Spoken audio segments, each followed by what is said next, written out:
Okay, yes, start. Good morning, everyone. Good afternoon. Uh, sorry. Good afternoon, everyone. My esteemed lecturer, my dear friends. Today we're here to conduct a presentation on the language areas in the brain, as well as identifying them through three methods, and discussing the advantages and disadvantages of them. So today I have with me Taraka, Varana and Yashoda. Unfortunately, Natalie can't be here in person to present today, so we will be showcasing her recording in due course. Our presentation will be approximately 20 minutes long, and if you have any questions, please hang on till the end, and we will be opening the floor up for a question and answer session, and we will be doing our best to sort out your queries at that point. So let's have a look at what our presentation is going to contain today. So we have with us, we're going to be discussing, so I will be discussing the language areas in the brain, as well as why we need to study them. And then Taruka will be talking about the importance of Wernicke's area and Broca's area. And then we'll be moving on to the three methods. So Yashoda will be talking about post-mortem examinations, and Natalie's recording will be covering the fMRI machines, and Varana will be talking about the EEG method. So first, let's talk about the language areas in the brain. So language areas are all lateralized to the left hemisphere of the brain. So all of these areas are critical for language processing. First, we have Broca's area, which is located in the frontal lobe and is in charge of language production. Then we have Wernicke's area, which is located in the temporal lobe and is in charge of language comprehension. Then we have the primary motor cortex, also located in the frontal lobe, which is in charge of the muscle movements necessary for the articulation of language. Then we have the primary auditory cortex, which is in charge of converting it's located in the temporal lobe, and is in charge of converting the sound waves into signals that the brain can comprehend. Then we have the angular gyrus, which is located in the parietal lobe, and that is in charge of combining the visual, auditory, and sensory information for language processing. Now let's discuss why it is that we need to study these areas. So here we have, for us to be able to understand how language is processed, how we articulate language, how we comprehend language, and it also helps us to understand the brain better, to understand how we store information, how we perceive information, and such. Another is that it helps us to treat language disorders like dyslexia, aphasia, stuttering. If we are able to identify these symptoms, we will be able to have the patient get treatment. Another is that it helps with technological advancements. By studying these areas of the brain, we will be able to come up with less invasive methods that would be able to benefit the patients as well. Another is that it also helps with education. We are able to then curate our curriculum also if we are able to understand how language is processed by children, and be able to better prepare them for the future and for language acquisition. Also, it helps with us to be able to understand how exactly the child acquires this language and why it is that as we age, there is a decline with our language aptitude. Now that we have spoken about the language areas and why we study them, I shall be handing over to Taruka, who will be talking about the importance of Broca's and Wernicke's area. Thanks, Navasi. Today, my part of presentation is to discuss with you about Broca's area, Wernicke's area, and their importance. First, let's talk about Broca's area. Discovered by Pierre Paul Broca in 1861, Broca's area has been a pivotal discovery in neuroscience, shedding light on the localization of language functions within the brain. Situated in the left frontal lobe in the left hemisphere, Broca's area orchestrates a complex symphony of functions related to language production and articulation. Apart from its role in speech production, it also plays a crucial role in regulating breathing patterns during vocalization, ensuring the coordination between speech and respiration. Another, it also maintains the use of correct grammar and syntax, contributing to the fluency of speech. And also, the consequences to the damage to Broca's area can lead to Broca's aphasia. It is a condition that marked by significant difficulty in forming correct sentences and express oneself fluently. Moving on to Wernicke's area, it was discovered by Carl Wernicke in 1874. It complements the Broca's area in the intricate landscape of language processing. Nestled in the upper temporal lobe in the left hemisphere, Wernicke's area specializes in language comprehension and vocabulary. And also, it is responsible for language comprehension. If there is a damage to Wernicke's area, the individual might show the ability to create grammatically correct sentences, but they will find difficulty in using appropriate words where the speech can become irrelevant or nonsensical. In general, the importance of Broca's area and Wernicke's area to the language production is that these two work together in order to give seamless communication to the people. While the Broca's area work in the physical aspect of speech production, including articulation and syntax, Wernicke's area works together to ensure the comprehension of the language. At last, understanding these functions of Broca's area and Wernicke's area are crucial for the clinicians, as it helps us to diagnose and treat the patients with language disorders. This brings to my end of my part.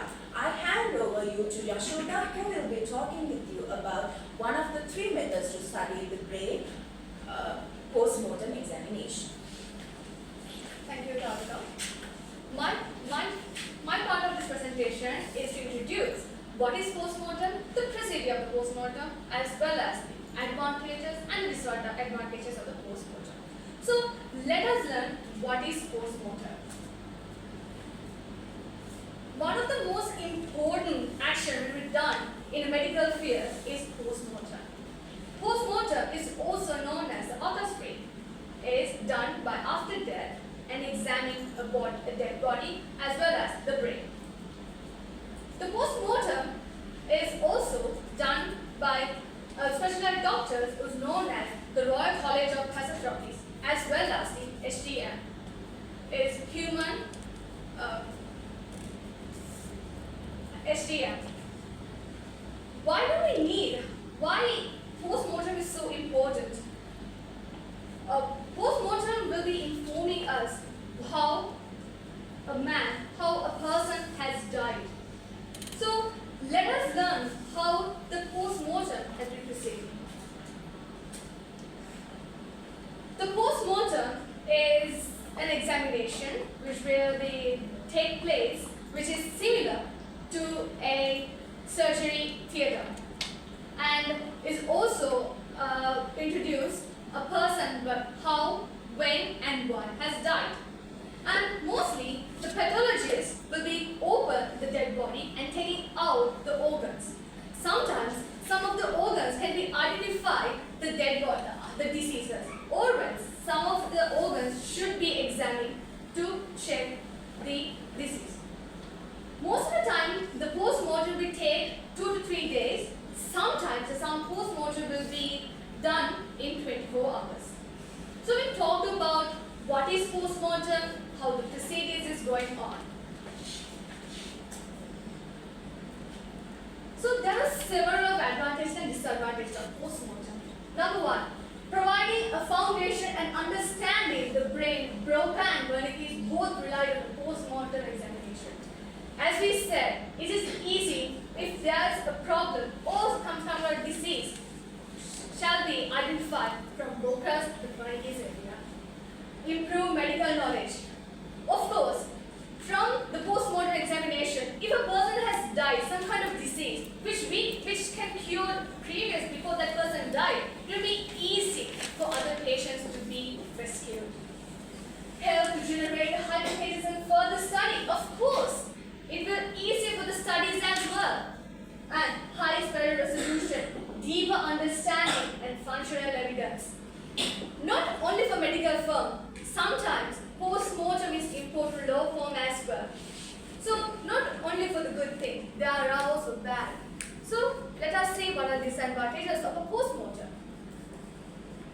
Causations may be an issue. Observed damage in the brain may not be linked to the deficit under review, but to some other trauma or decay.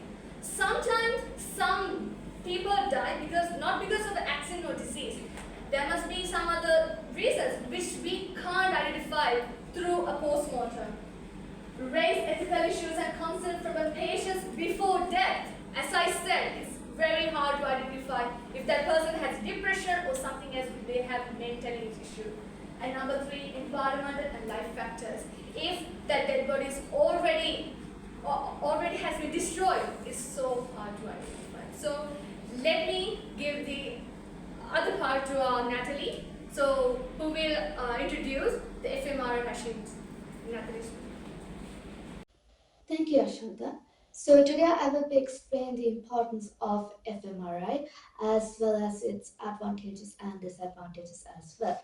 So to start off, the fMRI is mainly known as the functional magnetic resonance imaging that was believed to be developed in the early 1990s. So this is a special type of MRI that helps to understand how the brain functions through movement and speech. So when it comes to the fMRI, it has its own advantages and disadvantages as well. Let's talk about the advantages. The first advantage is that many neurologists find it easy to understand how the brain functions. For example, when the patient is put through the fMRI machine, their brain gets scanned through the device. That will help the neurologist identify how the brain functions. Another advantage is that it helps to identify the different types of disorders related to the brain, such as epilepsy, tumor, and mental illnesses. These will help mainly the doctors to identify how they can help their patient and to give the necessary help. Another advantage is that the fMRI helps to discover which brain regions help the patient to understand a given activity. For example, when the patient is put through the machine, they will be given either a visual or a audio activity. Let's take the visual as an example. When it comes to the visual activity, it might be a picture of a house. So they will be asked to describe how the house looks or any other detail. When this happens, where the patient will look at the picture and their brain will start to function right away. When this happens, the neurologist can find which part of the brain region is helping the patient to identify the picture. So moving on to the disadvantages. The first disadvantage is that the uh, neurologist cannot conduct researches as it is costly. This fMRI is very expensive as it needs more equipment and other necessary tests. So when it comes to this, the neurologists find it hard to conduct new researches and update information continuously. Another disadvantage is that the fMRI cannot highlight every detail that happens in our brain. For example, when the patient is doing an activity within the fMRI, it finds it hard to capture every detail. But so because of this, the neurologist might not find it easy to to notice uh, if they missed any details. Lastly, the fMRI is will the data that is transmitted to fMRI can be affected through a movement. This can be explained when imagine if the patient is a special need person. We all know that the special need people prefer to move around; they cannot stay still, and if one of them are within the flying machine, they might find it hard to stay still. And when this happens, any movement they do might affect the data that is transmitted to the flying machine, making it hard to the understand the information that they receive. So I hope you got a brief understanding about how the fMRI works, and I would like to give my colleague Barner to continue the presentation by introducing you about EEG and its importance. Thank you. Electroencephalography. Such a mouthful, we call it commonly as EEG. It is a method, electroencephalography is a method which is used by the electroencephalograph, which gives us the electroencephalograph. In electroencephalogram, EEG, the brain activity is shown using spikes and waves, unlike fMRI, and it helps with the diagnosis of epilepsy. And did you know that EEG is the gold standard for diagnosing patients with epilepsy? The golden standard, or the gold standard, is regarded as the best measurement of identifying a certain disease, and it's the method in how to identify it. So moving on to how EEG helps us with the language related areas. First of all, the localization of language related areas can be observed by electrical activity. These electrical activities comes out of our head and electrodes placed on the skull. The head can pick these electrical signals. And the linguistic switching, which is the switching between speaking and listening, can be observed. And these 2 points, neuroplasticity, can be viewed when pattern changes, and EEG mapping for people with language disabilities mean that continuous mapping of patients with learning disabilities or language disabilities can be observed. These 2 points, neuroplasticity as well as identifying people with language disabilities over some period of time. So let's move on to the advantages and disadvantages of EEG. The advantages being that obviously it can view real-time language usage in the brain activity, and it is a very cost-efficient and cost-reducted method with better results than an MRI. And finally, the electrodes do not affect the brain, and this method is far safer, meaning that compared with fMRI, whereas fMRI exposes the brain to magnetic waves, and postmortem is for patients who are already dead. EEG does not expose our brain to such damages, only collects data from without exposing it to any dangerous waves. Moving on to the disadvantages. Unfortunately, EEG does not portray images, only brain waves. Unlike fMRI, where you can see the structural imaging of the brain, EEG does not do that. They only provide you the electrical waves and peaks. And moving on, unfortunately, EEG cannot locate brain regions because of the previous fact, but it can identify the different pattern changes when different brain regions are activated. And finally, epileptic seizures are in EEG standard quite large. Unfortunately, small seizures are not undetectable. And we have reached the end of the presentation. To conclude, we talked about the different methods of analyzing the brain, how language, these methods are language related, and we also talked about the advantages and disadvantages of each method. And we also talked about how post-mortem results cannot be utilized for the patient's behalf because the patient's already dead. And finally, the fMRI and the EEG cannot produce as detailed results as post-mortem. So with that, we have finished our presentations. These are all the references that we collected throughout the presentation. If you have any question up until now, we would like you to ask. Any questions? Can you go to the last slide of the presentation, please? Right now, here you say the fMRI and the EEG cannot produce as detailed results as the post-mortem.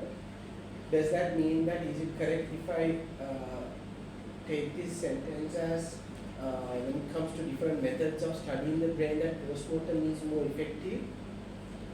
Yes, because it's more common. You can any issues or lesions in the brain. Like as you examine them, you can cut them and you can see like physically what is wrong.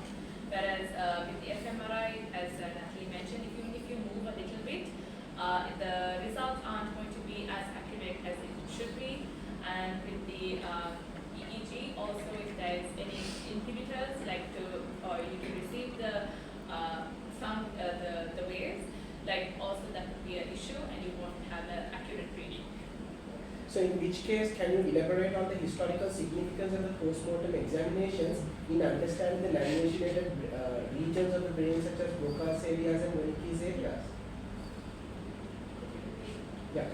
Now, in that sense, now if you agree with, if you say that post-mortems are better than fMRI and EEG, can you elaborate on the historical significance of post-mortem examinations in understanding language-related regions of the brain such as Broca's areas and Wernicke's area? You may go to the relevant slides if you want. From the beginning, like before the development of the fMRI and the EEG, the only which way the doctors could ascertain what's wrong with the brain was through postmortems, and this is what they utilized first. And historically, it has like even when you take slices of the brain, you are able to fully analyze each any issues that would have in each layer. However, when you take into consideration the fMRI and the EEG, although it's less invasive and you can utilize it on a patient, on a living patient to figure out where the Broca's area is, where the Wernicke's area is, especially when you have patients who have been having aphasia and you monitor them and then you conduct the post-mortem examination on those patients, then the doctors would have been able to ascertain that this was the reason why concretely, because they would have recognized either tumors or any lesions that would have affected that particular area of the brain that is causing those afflictions in that patient. Okay.